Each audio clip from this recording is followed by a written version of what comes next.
Monster kill! Battle begins. In this hero after game 3 of the last series, so I'm gonna have to stick with that. Apparently, that's what I said. I don't know if it was true, What but are you talking, dude? This looks so bad though. Surely. you just don't want Venom to be good. I understand. I mean, I really don't, if I'm going to be real about it. But I mean, it did look amazing in that other series. Do you think it looks like, what's sort of the idea here? Is it just trying to shut down the safe lane again? Because he's playing against a Juggernaut. It seems pretty good. I think it's more so that they want to enable these really long fights, which kind of goes both ways. Once his Doom wears out, he kind of starts losing his damage, but most of the time you die in Doom. Most of the time you die to the Sky Burst. So Outsiders isn't really going to get these long fights, and thankfully they also have a Jug Healing Ward to kind of sustain. But on the flip side, the Veno can kill Healing Ward easily with his Poison Ward. So it's kind of a close matchup, but... Our homie there tries to dive away. Stinger actually gets out, so they won't quite get it. But yeah, back and forth, the Healing Ward versus Veno dynamic is a little bit sketch sometimes. One player-hero combo I'm looking forward to, though, Yamich on the Tusk. I feel like that's one of his best heroes across all the games I've seen him play. So he's going to have the save versus the snap. Definitely the Veno coming out late, though. I think something you're not really happy to see. You don't really want to be stuck in the bog that a Veno puts down as a Tusk. Well, you don't want to be stuck in the river with the Juggernaut spinning on you either. That's a little bit scary. Hector moves on in. Yamich slowed down. Whisper right on top of him. Tries to go to the Seeky spot in the Roche pit. Not going to happen, my man. But can he get the Roche tonight? Gojira says no. First blood. Going to Beast Coast, and the crowd likes it. So we're going to see GPK go for the Quaswex Invoker this game, which it's good versus Radiant heroes. It's really good for Wraith King and Pango. He can purge the shield crash damage reduction. He can burn the mana so Wraith King can't ult. It's a little concerning this patch. Usually a lot of the more popular heroes right now are able to farm and fight, but the Quaswex Invoker kind of struggles in this farming department. Thankfully, it is a Midas patch. Quaswex Invokers love their Midas, so he's going to have a way to get back into the game if he starts falling behind. And they don't have the stuns to enable this Exort Invoker either. Yeah, that's the real issue there. But they, get that urn, start rotating, and you do have the heroes to enable some early kills. You're going to have that damage from the Skywrath Mage, damage from the Tusk. Just need a little bit of control to get that moving. But it is going to take a little bit of time, obviously, as we're talking about the ultimates from those two supports. DM, they're actually going to get some pressure there as the wave is being pulled through. And Stinger does manage to peel off that one range creep. So getting that one pulled out of position, a little bit frustrating, I'm sure, for Outsiders. I will say this game, certainly looking towards Ramsey's lane. Struggled a lot as the lone druid. Didn't really feel like he had a chance to play any Dota last time. And now on the Juggernaut, typically a hero that tries to have this good lane. And there's no doubt in my mind that Beast Coast knew they were going to pick Juggernaut, right? The second they picked that Phoenix, they knew this hero was coming out. So they must feel fairly And they doubled down with the Veno, right? They doubled down Veno and Phoenix. So in those situations, you kind of there's a lot of times you'll pick heroes, and you have to be confident knowing what they'll pick, and you say, we can deal with that, that's fine. So they probably are happy with this Wraith King matchup. And the Venom matchup's not too bad because the ult persists through spin. It won't do damage, but it'll stay until after spin. So it's not the worst. I mean, the other thing that will be kind of nice about it is if you got this Quaswex Invoker, the Alacrity that comes out, it's going to be a lot of that attack speed there for Ramses to be dealing with pretty quickly. Regardless, though, you can see that Whisper already trying to put some harassment onto Ramses. The Healing Ward down. I'm curious if he goes 1-1-1 on Whisper. The value of the second point is so good, but if you could snipe that Healing Ward, it's so nice. It's a lot of gold too. A lot of these things people drop is so much gold these days. 75 gold just for the Healing Ward. It's even, I think, 75 XP too. So it's actually more than a creep. It was worth losing Broodmother. That's what I'll say. Yeah. Yeah, I don't think anybody's upset about that. There's like 4 people, Brood players. As back in the mid, we take a look. GPK playing against C-Smile. They were doing some high fives earlier, and right now 9-1 versus the 14-3. Definitely not getting completely knocked out of the lane, but C-Smile missing a couple of CS here and there. Not what you want to see out of him. This is a hard lane for the Pango. He gets his mana burned very easily by the Invoker. That's how the Invoker kind of wins these lanes. He has a lot of regen and he burns their mana. And Pango kind of needs his spells to CS. He's such a weak hero. He also gets his shield crash purged by the Tornado. So kind of everything Invoker does is good. It's kind of like the old the Invoker Ember matchup from way back where he would go Flame Guard, you purge his Flame Guard, then he kind of would exist. But in the top, there's a big creep wave and a dive. Going down low and going to drop. But Ramses might be able to get a return kill, or maybe not. Ramses actually in trouble. Where's your Healing Ward, sir? Whisper gets the double. Top lane looking good. This Outsiders lane is a lot of just damage and harass, but it doesn't feel like they're going to ever like close a kill out. The Skyrat's going to use his nukes, that's it. And if they don't kill in this Jug spin, there's so many spells on Beast Coast between the Snap and the Veno that the Jug can't escape the fight. And there's just so much kiting. Like, do you really want to be chasing a Veno into the trees, you know? Especially as like a Skyrath mage early on. Whoa, uses the spin here. So Ramsey's kind of going in. Hakoda throws it. They've got the second round. The Cookie, he just came back, slowed down, and Ramsey's drops the healing ward, but that is 2 in a row. Whoops. Oh, look, now somebody might be on a little bit of tilt there as Whisper, they turn. Hakoda moves on in, tries to man up for this. Can they get him? Hakoda is going to drop eventually. Gojira survives through. I don't even think he Same cares time about mid, dying. C-Smile's getting ran at.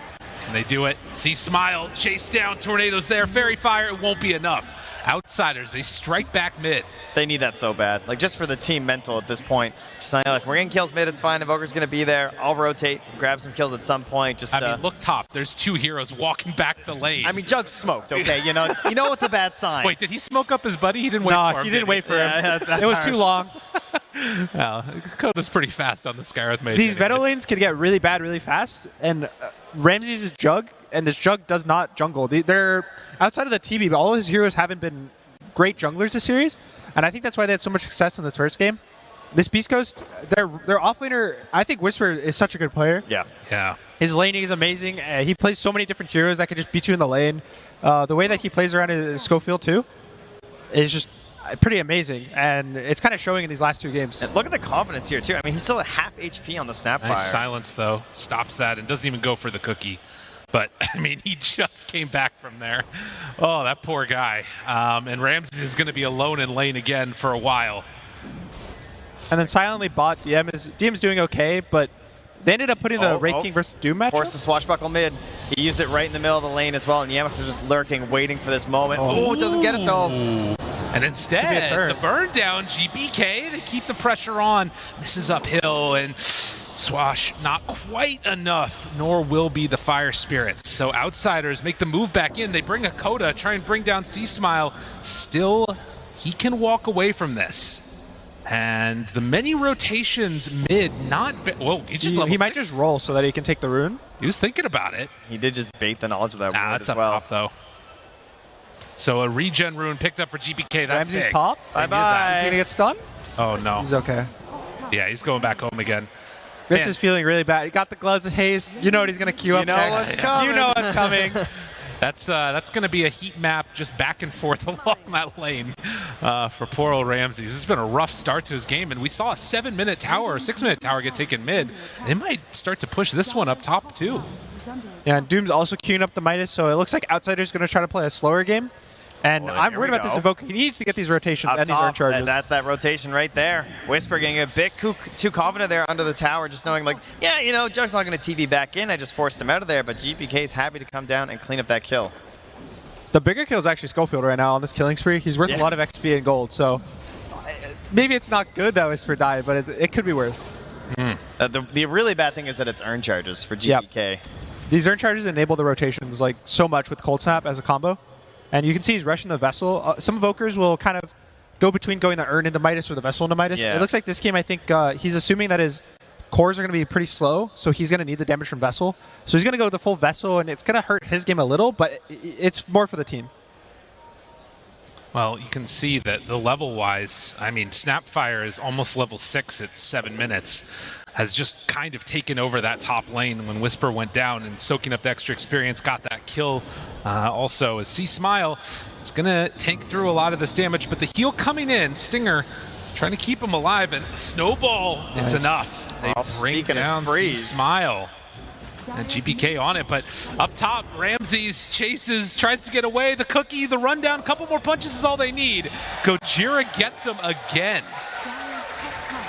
This is rough. Ramsey's had a rough game last game, but this is even worse, I think. How can it get worse from the Lone Druid to the Juggernaut? I mean, again, they knew this was coming. There was zero doubt. I'm sure Outsiders were also well aware. Like, you pick the Phoenix, like, everyone's going to go for this Juggernaut in this situation. And You can see, though, they're Outsiders prepared. smoke up GPK and Yamich. They're going to look for the Veno, maybe kill him twice in a row. TP in 4 seconds if he's got that Spidey sense tingling. Oh, he jukes around. They think that he's over in the trees to the left. And they but popped on the way He in. went right. Oh. So Whisper on the right side of the lane there, and Outsiders with 4 heroes going up top and not connecting onto anybody. That one hurts. That positioning, going in the tree line there and putting the wards down was so nice. Popping smokes. Gojira, I mean, so they have level 6 on Snapfire right now, and C-Smile rolling from very far away. They're going to go immediately connecting onto the Invoker. He drops the snowball, trying to keep it alive. This tower is gone, and, well, a couple more of Outsiders might be gone if they're not careful. Does not have level 6 on Ramses. Has spin, but a little bit too late. They run him down for the kill. Beast Coast. Turning it up right now.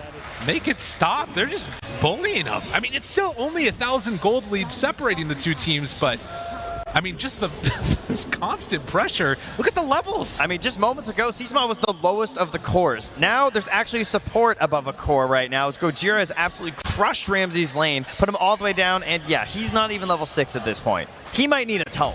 Snowball needs to get out of there. The tornado, this is a big kill if they can get it. It's a lot of gold going back their direction, and GPK is the one that picked it up. That was needed. He's going to finish this Vessel. It's pretty good. It's going to actually enable him to kill the Veno, the Wraith King. There's a lot of heals coming from the Phoenix, so it's pretty good. And they're going to need to connect to the Doom. That's the big thing. He has his Midas. He's still 4,000 gold away from this BKB on Doom, but I don't know if they can wait that long. A 6x streak out of a support at sub 10 minutes.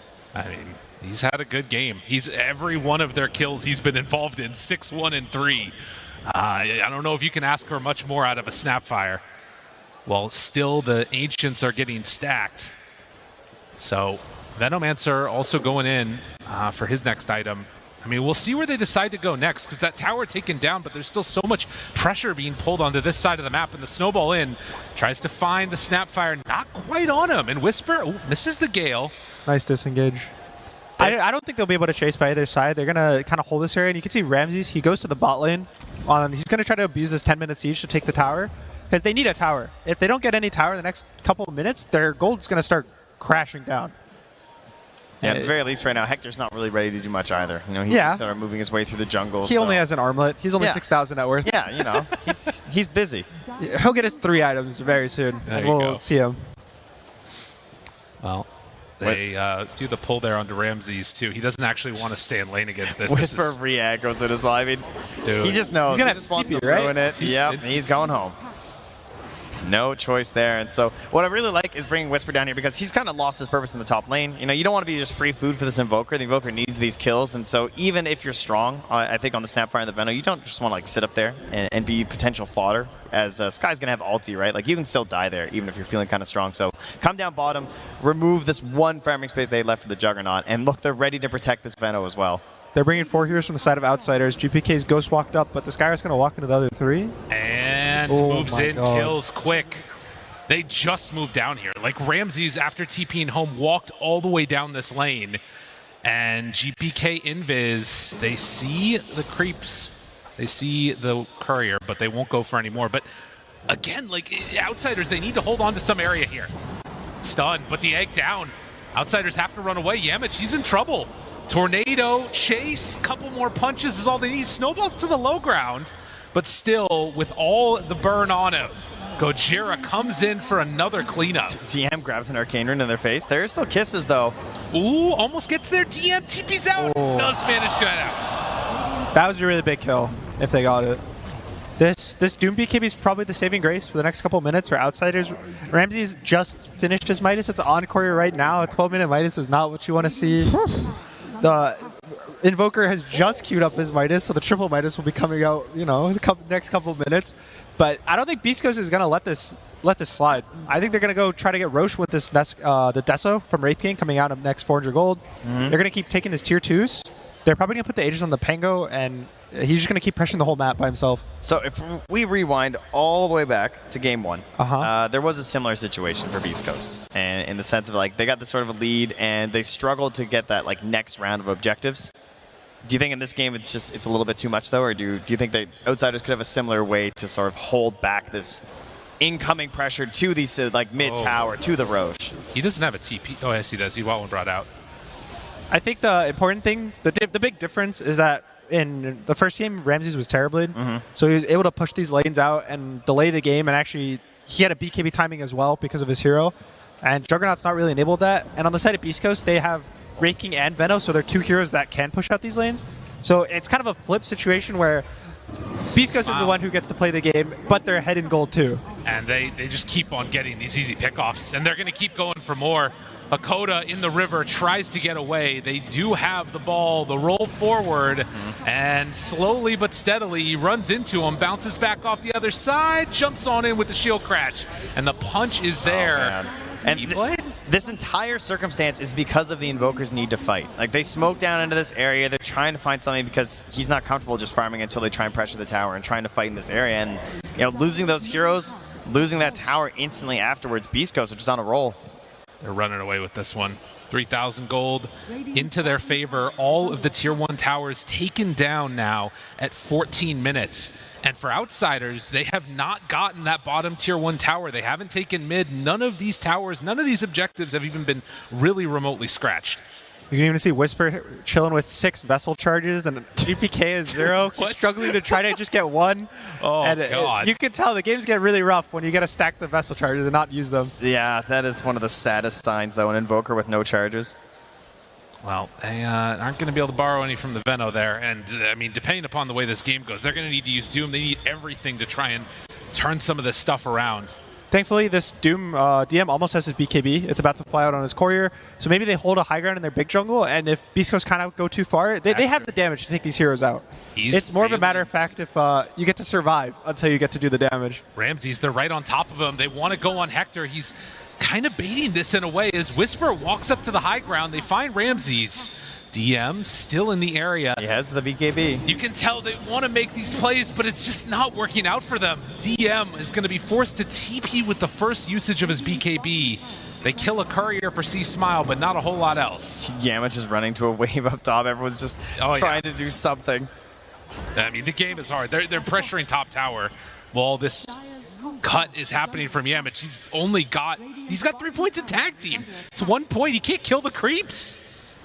He's just trying to slow down the push, but I think we're just going to see Beast Coast walk into Roche, and the best thing Outsiders can do is probably go to bot and force this tower, but because of the map setup, they might not even take the tower in time, and Beast Coast will defend it after they get Aegis. Wow, interesting wards there in the river, scouting any movement, and you can see that Outsiders, it is very much just a dodge away, don't get caught type of dynamic as they struggle longer and longer to get into those Midases, but the Aegis, it's going the way of Beast Coast. And as you said, the wave was not there, the heroes weren't there, the bottom tower, it's not going down. I mean, that catapult's holding it strong, you know. It always feels so bad when you can't get a trade.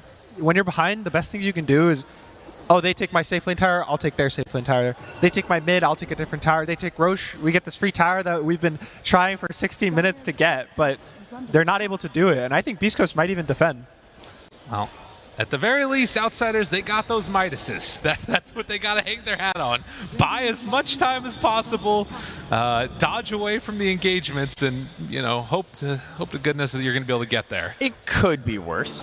That's right. They could not have Midas. It's only a 3K lead, and of which a lot of the the gold and Outsiders is just minuses, but nonetheless. Yeah, of fighting items, it's like 9,000 gold worth of fighting items that they're behind. Gunner, if they don't fight, imagine that. Imagine the Midas value. There always has to be a point where you have to stop making the excuses to not fight, because otherwise you'll lose your base. That's fair. And the biggest worry when you go triple Midas is that you might always start pinging your next item, and you look at the enemy team and they have so much more map that they have the next item, so you're like, now I need the new item. Oh, I need this next item. I need this next item. And it needs to stop at some point. To be honest, they might just say that moment is now, because Beast Coast, they're eyeing up this high ground. They saw all those Midases, and Tier 3 tower is starting to get hit 17 minutes in. DM's so close to blink. He's going to go home. He would love Cell it. quelling. He Get would love blink. it. 3 gold. Snowball in. The meatball dropped down. Hector down low dead, but Yamich, he's going to pay the price. See Smile, Ramses getting comboed here. Whisper right on top of him. They dive in. The egg in front of everybody. They turn to try and kill it off, but the stun is there, and they finally finish it. They do bring down Ramses after the fact. Gojira tries to back out, but Beast Coast, have they gone a bit too far? Sunstrike connects onto Gojira. C-Smile is low. And Outsiders, they find a way to hold on to their racks. Can they finish off Whisper here? He's trying to dodge through the trees, and it's almost worn off now. Has a 4 staff after. here, but they have the chase down. They have the kill. 4 for 1. That was really nice. They stunned the Wraith King as the EMP went off, so he wasn't able to get 1. No mana for the ult. I think if Hector had 2 lives there, that fight's completely different. He stuns someone so that the egg goes off. He's able to one-shot the Jug when he starts spinning away so they don't have to chase him. But instead... Ooh. Oh, that is annoying. He's just letting you know he knows where you're at, buddy. Well, he also just popped a regen rune. Oh, man. Yeah, so here you see it when they actually they end up just losing the Wraith King. That I feel like Outsiders were almost kind of surprised as well, right? He died almost to the EMP blast. Yeah. It was almost the same tick. They're like backing away and they're like, oh, he's not coming back, guys. Go, you know, like get that space. And then the egg as well was a little bit, maybe it was necessary to try and give that breathing room and space, but in the end it just goes down. Unfortunately, Ramses goes down. That would have been a big fight. These comeback fights are really important to try to keep your carries alive, mostly because of the golden XP that they get. So he's going to fall behind, but thankfully I think the Skywrath and the Doom are heroes that kind of use this net worth and XP pretty well. So it's not the worst, but Ramses is definitely going to be struggling for the next few minutes. This very much is the Beast Coast way. We've seen it before, and they just are going to run it down the lane again, see with no Doom if this time they can make it work. They still have Wraith King ult. Yeah. Thankfully, it was saved from the last fight. So. Smart man. They're going to walk up and say, all right, try 2. What could go wrong? Surely nothing will happen this time. And Outsider is going to take a little bit of a more backseat approach to this one. Or are they? Stomp on to see Smile, Force Staff. The heal is there, but that is going to be a Rax taken at 20 minutes. So it cost them a bit, but Beast Coast, they got what they came for. The Skeletons are the real heroes, getting in there, taking down that objective, and of course, getting that pacing as fast as possible. So the Omni Slash wasn't quite back yet, the Doom wasn't back yet, and Ramsey's forced to just sit down here and farm towards a Mjolnir. He has BKB on the Wraith King now. I think he's going to go for Shard instead of the AC just in case to have that extra layer of safety. But it's going to be really hard to take him down once, if even twice now. Outsiders, they got to buy time. They need to do whatever they can to slow this push down, and you can see that all the rest of their heroes just farming on the map. But Beast Coast, they're not going to be denied. They're walking up high ground again with this BKB, just methodically taking down the entire base of Outsiders, and they need to respond to this. I'm a little worried. There's a glyph right now for Dire, and the Aegis only has 25 seconds. Right. DM's in a really nice position that if he gets the Doom on the Veno or the Pango, there's a chance. Silence is already out. They get the ulti, and Doom the Veno has already used all of his abilities. Hector on the other side, he's starting to burn down lower, and the egg will go down. So Wraith King coming back to life. See Smile gets the ulti out. A couple more punches and Ramses. He is going to hit the deck. They find themselves another 2. See Smile with the double kill. No buybacks right now in Beast Coast. Just going to walk on in and take another lane of racks. There is no answer from Outsiders. Yeah, GPK doing his best to say, like, you know, maybe we could just, like, guys, how about you back off, you know? He's trying to high-five them, tips. He needs to be friendly. Yeah. Doing whatever they can. The diffusal blade's there. But with Tusk coming back up, Beast Coast, they're not looking to throw this one if they can avoid it. As they retreat back across the map, it's 5,000 gold, but the more important thing is 2 lanes right now of Super Creeps. This Wraith King pick that Beast Coast has used the last 2 games, they're using it to almost perfection. The lanes have gone well for him both times. The way that he's actually grouped up, he's pressured these towers with the Skeletons. He pretty much is a body. He plays as like this off-laner from the old days where they pick, you know, the Centaur. This guy walks in, he starts the fight. It doesn't matter, but he's playing it from the carry role, and he just starts every fight by himself. Is this the one way to make your carry player confident enough to join for objectives? You give just him 2 give lives. Him a permanent Aegis? Yeah, that's not bad. It's a decent answer. Thankfully, he has a stun too, so you don't run in the drafts where everyone's too bored of stunning. So. I mean, the interesting thing is that he's decided to go for the Hyperstone instead of completing the Shard. He got the Shard. Don't worry, we're good. Okay, I was like, that's getting a little bit dicey there.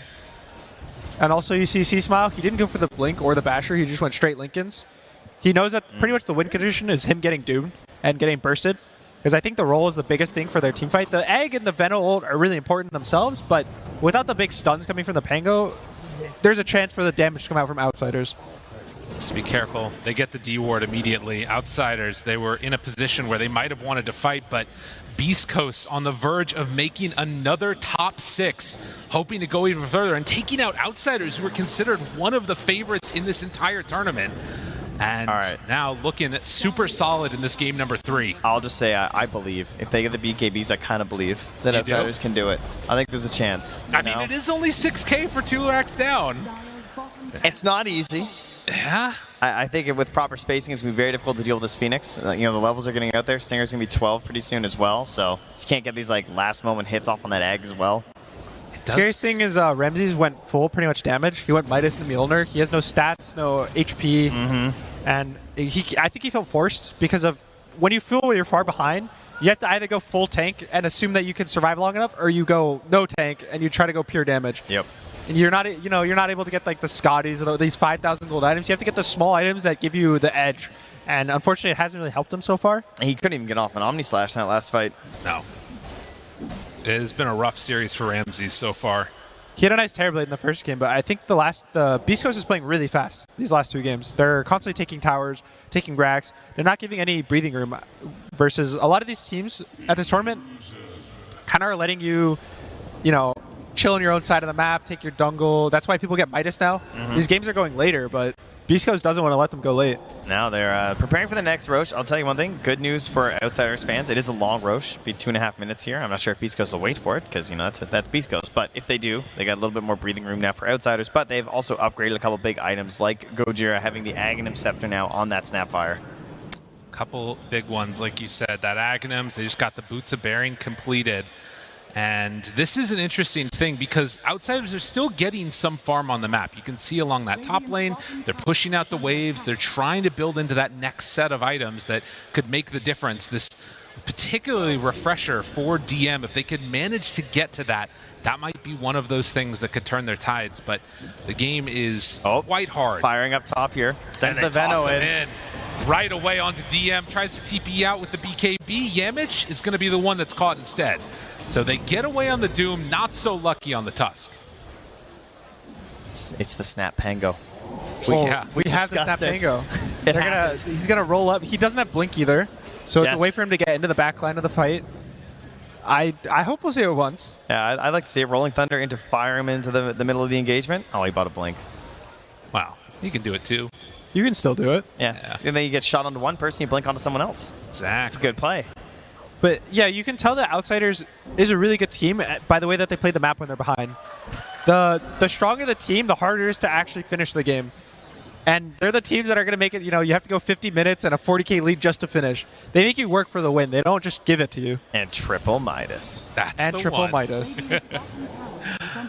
They need to get into these BKBs though too. Those are definitely going to be the... Even Ramses is going for a BKB on the Juggernaut. Yes, you can tell that he needs one. That's always a bit of a tough sign. He's actually very close, by the way, considering this spacing again from this Roche time are really helping out Outsiders right now, especially if they can limit the amount of pickoffs that are going to be there. They were happy to give up Yamich, and now even GPK appears to be getting away on that bottom side of the map. Burning through the mana. East Coast not really chasing. They're kind of letting them do what they want. See Smile. Is there any way? He does have a Linken's break. It's right there. Doom immediately dropped. They find their target and get the kill. Oh my God, Roche responding, guys. Yo. No buyback on the Pango. Outsiders, have they found something here?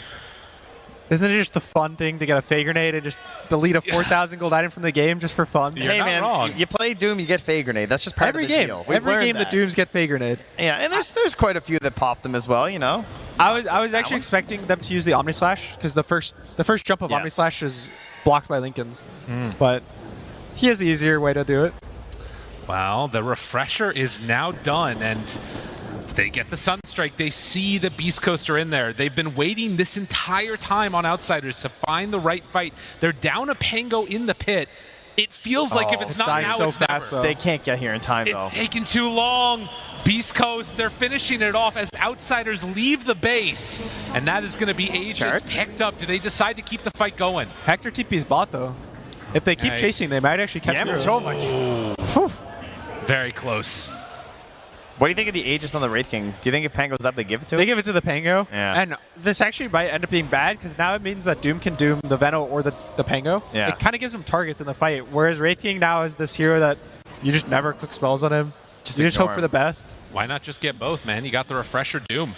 I mean, again, Trent, you talked about this. They get to these items, things start to look a little bit scary. Yeah, but they did just miss one of their biggest chances of the comeback, though, I have to say. You know, that Roche, that Shard. I'm also looking But we at build again.